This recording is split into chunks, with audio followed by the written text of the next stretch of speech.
D Devaraj Arasu ಅವರ ಕೊಡುಗೆ ಅಪಾರ. ಸರ್ಕಾರಿ ನೌಕರರ ಸಂಘದ ಅಧ್ಯಕ್ಷ ಎ ಕೊಟ್ರಗೌಡ್ರು.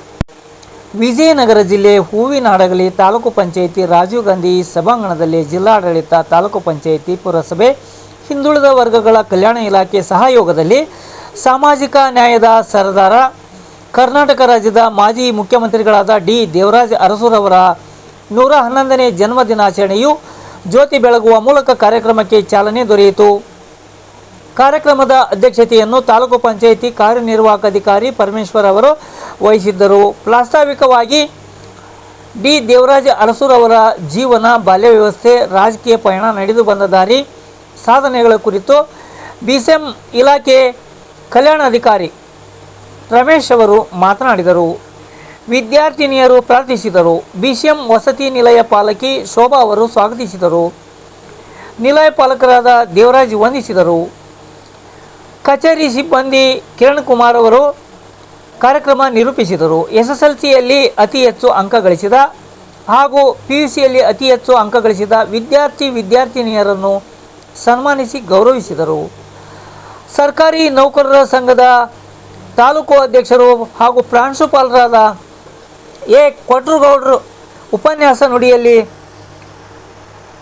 ಸಾಮಾಜಿಕ ನ್ಯಾಯದ ಹರಿಕಾರ, ಮಾಜಿ ಮುಖ್ಯಮಂತ್ರಿಗಳಾಗಿರ್ತಕ್ಕಂಥ ಡಿ ದೇವರಾಜ್ ಅರಸುರವರ ಕೊಡುಗೆ ಅಪಾರವಾಗಿದ್ದು, ಅವರು ಶಾಸಕರಾಗಿ, ಅಧಿಕಾರಿಯಾಗಿ, ಮುಖ್ಯಮಂತ್ರಿಗಳಾಗಿ ಭೂ ಸುಧಾರಣೆ ಕಾಯ್ದೆ ಜಾರಿಗೊಳಿಸಿ ಭೂಹೀನ ರೈತರಿಗೆ ಜಮೀನು ಮರು ಹಂಚಿಕೆ, ಹಿಂದುಳಿದ ವರ್ಗಗಳ ಆಯೋಗದ ವರದಿ ಜಾರಿಯಲ್ಲಿ ಪ್ರಮುಖ ಪಾತ್ರ ವಹಿಸಿದ್ದು, ವಿಧವಾ ಮತ್ತು ಹಿರಿಯ ನಾಗರಿಕರಿಗೆ ಪಿಂಚಣಿ ಜಾರಿಗೆ ತಂದರು.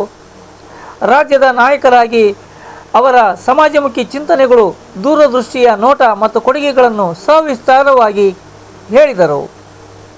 ತಾಲೂಕು ಪಂಚಾಯಿತಿ ಇಒ ಪರಮೇಶ್ವರ ಅವರು ಅಧ್ಯಕ್ಷತೆ ನುಡಿಗಳಲ್ಲಿ ಮಾತನಾಡಿ, ಡಿ ದೇವರಾಜ್ ಅರಸುರವರ ಜೀವನ, ಬದುಕು, ಸಾಧನೆಗಳು, ಸರ್ಕಾರದ ಯೋಜನೆಗಳು ಜನತೆಗೆ ಮುಟ್ಟುವಲ್ಲಿ ಅವರ ಪಾತ್ರ ಅತ್ಯಮೂಲ್ಯವಾದುದು. ಭೂ ಸುಧಾರಣಾ ಕಾಯ್ದೆ, ಹಾವನೂರು ಆಯೋಗದ ವರದಿ ಹೀಗೆ ಅನೇಕ ಮಹತ್ವದ ಕಾಯ್ದೆಗಳನ್ನು ಜಾರಿಗೆ ತಂದಿದ್ದು ಉಪನ್ಯಾಸದಲ್ಲಿ ಎಳೆಯಾಗಿ ವ್ಯಕ್ತಪಡಿಸಿದ ಎ ಕೊಟ್ರಗೌಡ್ರವರ ಕಾರ್ಯವೈಖರಿಯನ್ನು ಮತ್ತೆ ನೆನಪಿಸಿದರು. ನಾನು ಕೂಡ ಬಿಸಿಎಂ ವಸತಿ ನಿಲಯದ ವಿದ್ಯಾರ್ಥಿಯಾಗಿ ಆ ನಿಲಯದಲ್ಲಿ ಓದಿ ಈ ಮಟ್ಟಕ್ಕೆ ಬಂದಿದ್ದು, ವಿದ್ಯಾರ್ಥಿಗಳು ವಸತಿ ನಿಲಯದ ಅವಕಾಶ ಪಡೆದು ಉನ್ನತ ಸ್ಥಾನಕ್ಕೆ ಹೋಗಿ ಗೌರವ ತರಬೇಕು ಎಂದು ಹೇಳಿದ್ದು ವಿಶೇಷವಾಗಿತ್ತು. ಈ ಸಂದರ್ಭದಲ್ಲಿ ಪುರಸಭೆ ಮುಖ್ಯಾಧಿಕಾರಿ ಹನುಮಂತಪ್ಪ, ಸಮಾಜ ಕಲ್ಯಾಣ ಇಲಾಖೆ ಸಹಾಯಕ ನಿರ್ದೇಶಕರಾದ ಜ್ಯೋತಿ, ಬಿಸಿಎಂ ವಿಸ್ತೀರ್ಣ ಅಧಿಕಾರಿ ಬಸವರಾಜ್, ಎಪಿಎಂಸಿ ಕಾರ್ಯದರ್ಶಿ ತಿಮ್ಮಪ್ಪ ನಾಯಕ, ಕೃಷಿ ಇಲಾಖೆ ಅಧಿಕಾರಿ ಮಂಜುನಾಥ್, ಸಿಡಿಪಿಒ ರೇಣುಕಾ, ಶಿಕ್ಷಣ ಇಲಾಖೆಯ ದೈಹಿಕ ಅಧೀಕ್ಷಕರಾದ ರಫಿ ಅಹಮದ್ ಕವಾಸ್, ತಾಲೂಕು ಪಂಚಾಯಿತಿ ಸಹಾಯಕ ನಿರ್ದೇಶಕರಾದ ಹೇಮಾದ್ರಿ ನಾಯ್ಕ, ಬಿಸಿಎಂ ನಿಲಯ ಪಾಲಕರಾದ ವಾಸುದೇವ್, ಶೋಭಾ, ರಾಜೇಶ್ವರಿ, ಶಿವಕುಮಾರ್, ಗಲ್ಯನಾಯ್ಕ್, ದೇವರಾಜ್, ಅಡುಗೆ ಸಿಬ್ಬಂದಿಗಳು, ವಿದ್ಯಾರ್ಥಿನಿಯರು ಇದ್ದರು. ಸಾಮಾಜಿಕ ನ್ಯಾಯದ ಹರಿಕಾರರು ಹಾಗೂ ಕರ್ನಾಟಕ ರಾಜ್ಯದ ಮಾಜಿ ಮುಖ್ಯಮಂತ್ರಿಗಳಾದ ಶ್ರೀ ಡಿ ದೇವರಾಜ್ ಅರಸುರವರ 111ನೇ ಜಯಂತಿಯ ಹಾರ್ದಿಕ ಶುಭಾಶಯಗಳನ್ನು ತಮ್ಮೆಲ್ಲರಿಗೆ ನಾನು ಮೊಟ್ಟಮೊದಲನಾಗಿ ಸಲ್ಲಿಸ್ತಾ ಇದ್ದೇನೆ. ಇವತ್ತಿನ ದಿವಸ ಕಾರ್ಯನಿರ್ವಾಹಕ ಅಧಿಕಾರಿಗಳಾಗಿರ್ತಕ್ಕಂಥ ಶ್ರೀಯುತ ಪರಮೇಶ್ವರ ಪ್ರಸಾದ್ ವಹಿಸಿಕೊಂಡಿದ್ದಾರೆ. ಆಗಿರುವಂತಹ ಪುರಸಭೆಯ ಮುಖ್ಯ ಅಧಿಕಾರಿಗಳಾಗಿರ್ತಕ್ಕಂಥ ಹನುಮಂತಪ್ಪ ಸರ್ ಅವರೇ, ಈ ಒಂದು ಕಾರ್ಯಕ್ರಮದ ಉಪನ್ಯಾಸ ನೀಡಲು ಆಗಮಿಸಿರುವಂತಹ ಕರ್ನಾಟಕ ರಾಜ್ಯ ಸರ್ಕಾರಿ ನೌಕರರ ಸಂಘದ ಅಧ್ಯಕ್ಷರು ಹಾಗೂ ಪ್ರಾಂಶುಪಾಲರಾಗಿರ್ತಕ್ಕಂಥ ಶ್ರೀಯುತ ಕೊಟ್ರಗೌಡ ಸರ್ ಅವರೇ, ಕೃಷಿ ಇಲಾಖೆಯ ಸಹಾಯಕ ನಿರ್ದೇಶಕರಾದಂತಹ ಮಂಜುನಾಥ್ ಸರ್ ಅವರೇ, ಗ್ರಾಮೀಣ ಕುಡಿಯುವ ನೈರ್ಮಲ್ಯ ಇಲಾಖೆಯ ಎದವಿಲಾಗಿರತಕ್ಕಂಥ ಪ್ರದೀಪ್ ಕುಮಾರ್ ಸರ್, ಹಾಗೆ ವೇದಿಕೆ ಮೇಲೆ ಇರುವಂತಹ ಎಲ್ಲ ತಾಲೂಕು ಮಟ್ಟದ ಗೌರವಾನ್ವಿತ ಅಧಿಕಾರಿಗಳೇ,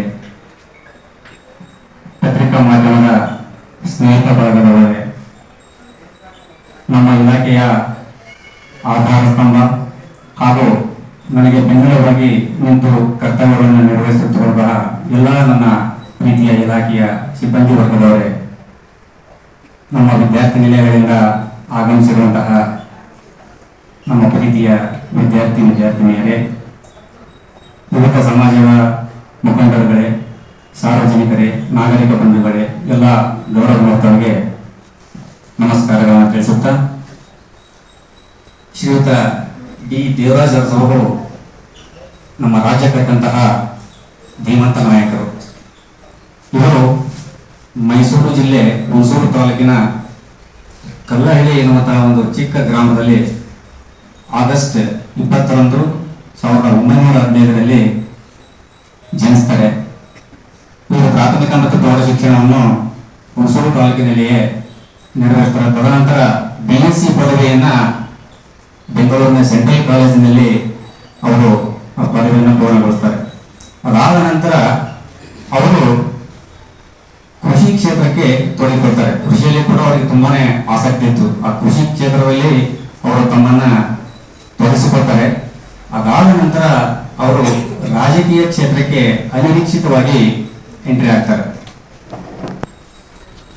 1952ರಲ್ಲಿ ಹುಣಸೂರು ಕ್ಷೇತ್ರದಿಂದ ವಿಧಾನಸಭೆಗೆ ಸ್ಪರ್ಧಿಸಿ ಶಾಸಕರಾಗಿ ಆಯ್ಕೆಯಾಗ್ತಾರೆ. ಅಂದಿನಿಂದ ಅವರ ಒಂದು ರಾಜಕೀಯ ಜೀವನ ಪ್ರಾರಂಭವಾಗುತ್ತದೆ. ರಾಜಕೀಯ ಕ್ಷೇತ್ರದಲ್ಲಿ ಗಮನಾರ್ಹವಾದ ಬದಲಾವಣೆಗಳನ್ನು ಅವರು ಮಾಡ್ತಾರೆ.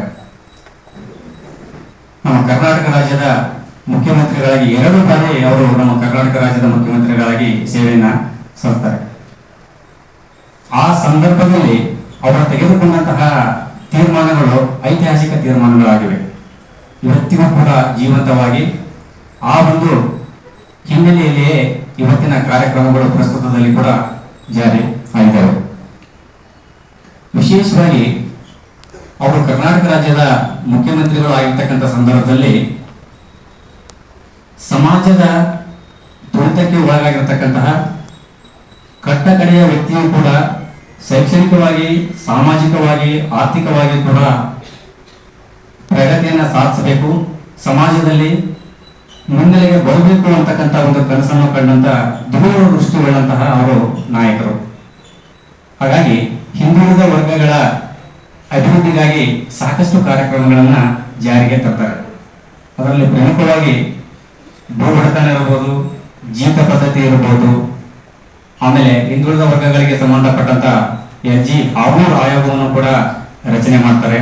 ರಚನೆ ಮಾಡಿ ಹಿಂದುಳಿದ ವರ್ಗಗಳ ಅಡಿಯಲ್ಲಿ ಬರ್ತಕ್ಕಂಥ ಎಲ್ಲ ಪಂಗಡದವರಿಗೂ ಕೂಡ ಒಂದು ಮೀಸಲಾತಿ ಸೌಲಭ್ಯವನ್ನು ಕಲ್ಪಿಸಿ ಎಲ್ಲರಿಗೂ ಕೂಡ ಒಂದು ಸಾಮಾಜಿಕ ನ್ಯಾಯವನ್ನ ಕೊಡುವಂತಹ ಕೆಲಸವನ್ನು ಕೂಡ ಅವರು ಮಾಡ್ತಾರೆ. ಅದರ ಜೊತೆಯಲ್ಲಿ ಇವತ್ತು ನಾವೆಲ್ಲರೂ ಕೂಡ ಇವತ್ತು ಇಲ್ಲಿ ನಿಂತುಕೊಂಡು ಒಂದು ಇಲಾಖೆಯಲ್ಲಿ ಕೆಲಸ ಮಾಡ್ತಾ ಇದ್ದೀವಿ ಅಂತಂದ್ರೆ ಅವರು ಮುಖ್ಯಮಂತ್ರಿಗಳು ಆಗಿರ್ತಕ್ಕಂಥ ಸಂದರ್ಭದಲ್ಲಿ ಹಿಂದುಳಿದ ವರ್ಗಗಳ ಕಲ್ಯಾಣ ಇಲಾಖೆಯನ್ನ ಪ್ರಾರಂಭ ಮಾಡಿದರು. ಅವರು ಹಾಕಿದಂತಹ ಒಂದು ಚಿಕ್ಕ ಬೀಜ ಇವತ್ತು ಬೃಹದಾಕಾರದ ಮರವಾಗಿ ಬೆಳೆದಿದೆ. ಇವತ್ತು ನಮ್ಮ ಇಲಾಖೆ ವಿವಿಧ ರೀತಿಯ ಮಜಲುಗಳಲ್ಲಿ ಬೇರೆ ಬೇರೆ ಕಾರ್ಯಕ್ರಮಗಳನ್ನ ಹಿಂದುಳಿದ ವರ್ಗಗಳ ಕಲ್ಯಾಣ ಇಲಾಖೆಯಲ್ಲಿ ಆಯೋಜನೆ ಮಾಡ್ಕೊಂತ ಬರ್ತಾ ಇದೆ. ಅದರಲ್ಲಿ ವಿಶೇಷವಾಗಿ ಗ್ರಾಮಾಂತರ ಪ್ರದೇಶಗಳಲ್ಲಿ ಹಿಂದುಳಿದ ವರ್ಗಗಳಿಗೆ ಹಿಂದುಳಿದ ವರ್ಗಗಳಲ್ಲಿ ಬರ್ತಕ್ಕಂಥ ವಿದ್ಯಾರ್ಥಿಗಳಿಗೆ ಹಾಸ್ಟೆಲ್ ಸೌಲಭ್ಯಗಳನ್ನ ಕಲ್ಪಿಸುವಂತಹ ಕೆಲಸ ತುಂಬಾ ಶ್ಲಾಘನೀಯ. ಯಾಕಂದ್ರೆ ಮೂಲ ಸೌಕರ್ಯಗಳ ಕೊರತೆಯಲ್ಲಿ ಗ್ರಾಮಾಂತರ ಪ್ರದೇಶದ ಮಕ್ಕಳು ಇವತ್ತು ವಿದ್ಯಾಭ್ಯಾಸ ಮಾಡ್ತಾ ಇದ್ದಾರೆ. ಅವರಿಗೆ ಉಚಿತವಾಗಿ ವಸತಿ ನಿಲಯಗಳಲ್ಲಿ ಊಟ ಮತ್ತು ವಸತಿ ಯೋಜನೆಯನ್ನ ಕಲ್ಪಿಸುವಂತ ಕಾರ್ಯಕ್ರಮ ತುಂಬಾ ಉತ್ತಮವಾಗಿರ್ತಕ್ಕಂಥದ್ದು. ಸಾಕಷ್ಟು ವಿದ್ಯಾರ್ಥಿಗಳು ನಮ್ಮ ರಾಜ್ಯದಲ್ಲಿ ಇವತ್ತು ಲಕ್ಷಾಂತರ ವಿದ್ಯಾರ್ಥಿಗಳು ವಸತಿ ನಿಲಯಗಳಲ್ಲಿ ಉಚಿತವಾಗಿರ್ತಕ್ಕಂಥ ಸೌಲಭ್ಯಗಳನ್ನು ಪಡ್ಕೊಂಡು ತಮ್ಮದೇ ಆದಂತಹ ಒಂದು ಜೀವನವನ್ನು ರೂಪಿಸಿಕೊಳ್ಳುವಂತ ಕೆಲಸವನ್ನ ಮಾಡ್ತಾ ಇದ್ದಾರೆ. ಅದರ ಜೊತೆಯಲ್ಲಿ ನಮ್ಮ ವಸತಿ ನಿಲಯಗಳಲ್ಲಿ ಅಭ್ಯಾಸ ಮಾಡಿ ಹೊರಗಡೆ ಹೋಗಿರ್ತಕ್ಕಂಥ ವಿದ್ಯಾರ್ಥಿಗಳು ಸಾಕಷ್ಟು ಉನ್ನತ ಶ್ರೇಣಿಗಳಲ್ಲಿ ಇವತ್ತು ನಮ್ಮ ಕಣ್ಮುಂದೆ ಸಿಗ್ತಾರೆ. ಇದರಲ್ಲಿ ಇನ್ನೂ ಒಂದು ವಿಶೇಷತೆ ಏನಂತಂದ್ರೆ ಈ ಒಂದು ಕಾರ್ಯಕ್ರಮದ ಅಧ್ಯಕ್ಷತೆಯನ್ನು ವಹಿಸಿರ್ತಕ್ಕಂಥ ನಮ್ಮ ಕಾರ್ಯನಿರ್ವಾಹಕ ಅಧಿಕಾರಿಗಳಿಂದ ಪರಮೇಶ್ವರಪ್ಪ ಸರ್ ಕೂಡ ನಮ್ಮ ಇಲಾಖೆಯ ಪ್ರತಿಭೆನೆ. ಅದು ಕೂಡ ನಮಗೆ ಹೆಮ್ಮೆಯ ವಿಚಾರ. ಆ ರೀತಿಯಾಗಿ ಇಲ್ಲಿ ಸಾಕಷ್ಟು ಜನ ನಮ್ಮ ಇಲಾಖೆ ವಿಸ್ತರಣೆ ಅಧಿಕಾರಿಗಳಾಗಿರ್ಬೋದು, ಇನ್ನಿತರ ಹಲವಾರು ವಿದ್ಯಾರ್ಥಿಗಳು ಕೂಡ ನಮ್ಮ ವಸತಿ ನಿಲಯಗಳಲ್ಲೇ ಸೌಲಭ್ಯಗಳನ್ನು ಪಡೆದುಕೊಂಡು ಇವತ್ತು ಒಂದು ಉನ್ನತ ಸ್ಥಾನವನ್ನ ಅಲಂಕರಿಸಿದ್ದಾರೆ. ಇದು ತುಂಬಾ ಖುಷಿಯ ವಿಚಾರ. ಹಾಗಾಗಿ ಇಂತಹ ಧೀಮಂತ ನಾಯಕರು ತಮ್ಮ ಮುಖ್ಯಮಂತ್ರಿಯವರ ಅವಧಿಯಲ್ಲಿ ಇಂತಹ ಅಭೂತಪೂರ್ವವಾದಂತಹ ತೀರ್ಮಾನಗಳನ್ನು ತೆಗೆದುಕೊಳ್ಳುವುದರಿಂದ ಹಿಂದುಳಿದ ವರ್ಗಗಳ ಪ್ರತಿಭೆಗಳಿಗೆ ಸಾಕಷ್ಟು ಅವಕಾಶಗಳು ದೊರೆತಾ ಇದ್ದಾವೆ. ಕೇವಲ ವಿದ್ಯಾರ್ಥಿ ನಿಲಯಗಳು ಅಲ್ಲದೆ ವಿದ್ಯಾರ್ಥಿ ನಿಲಯಗಳಲ್ಲಿ ಓದುವಂತಹ ಮತ್ತು ಇನ್ನಿತರ ವಿದ್ಯಾರ್ಥಿಗಳಿಗೆ ಕೂಡ ಶಿಷ್ಯ ವೇತನ ಇರಬಹುದು, ಪ್ರೋತ್ಸಾಹಧನ ಇರಬಹುದು, ವಿವಿಧ ಸಮಾಜದಲ್ಲಿ ಇರುವಂತಹ ಸಾಮಾನ್ಯರಿಗೆ ಕೈಗಾರಿಕೆಗಳನ್ನು ಸಣ್ಣ ಸಣ್ಣ ಕೈಗಾರಿಕೆಗಳಿರಬಹುದು, ಗೃಹ ಕೈಗಾರಿಕೆಗಳಿರಬಹುದು, ಶೈಕ್ಷಣಿಕ ಸಾಲ ಇರಬಹುದು, ರೈತಾಪಿ ವರ್ಗದವರಿಗೆ ಗಂಗಾ ಕಲ್ಯಾಣದಂತಹ ಯೋಜನೆಗಳಿರಬಹುದು. ಹೀಗೆ ದೇವರಾಜ ಅರಸು ಅಭಿವೃದ್ಧಿ ನಿಗಮದಿಂದ ಕೂಡ ಸಾಕಷ್ಟು ಕಾರ್ಯಕ್ರಮಗಳು ಇವತ್ತಿಗೂ ಕೂಡ ಪ್ರಸ್ತುತ ಜಾರಿಯಲ್ಲಿದ್ದಾವೆ.